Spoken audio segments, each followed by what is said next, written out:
तो आऊं इब्तिदाई पेश करण जे लाइ 10 क्लास जे शागिर्द गणेश कुमार खे दावत थो ॾियां त हू अली किसान जो इक़्तिबास सां पेश करे जंहिंजो उनवान आहे अफ़सोस आहे क़ौम ते।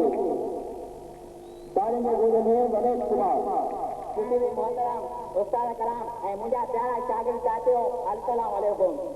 जीअं त मूं कम इल्म खे तव्हां इल्म जे पाण खां ॾाढो ॻाल्हाइण लाइ हुकुम कयो वियो आहे, जीअं त आउं हिकु कमज़ोर ऐं महदूद इल्म वारो शागिर्द आहियां।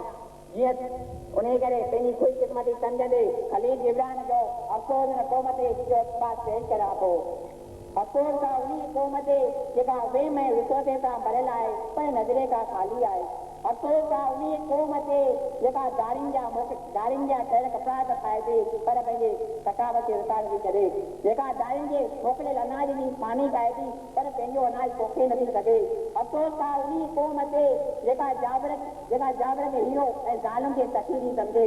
अफ़सोस आहे उन क़ौम ते जंहिंजूं आऊं गांव रुगो पंहिंजनि मरी वियलनि जे जनाज़े ते ॿुधण में थियूं अचनि, जेका पंहिंजे तबाही ऐं बर्बादी ते फ़ख़ुर थी करे। अफ़सोस आहे उन क़ौम ते जंहिंजा गुआण शैतान जा माइट आहिनि, जिन जा फ़लसफ़े मदारिन वांगुरु आहिनि, जेके ॿियनि जो नक़ल करण जा कारीगर ऐं माहिर आहिनि।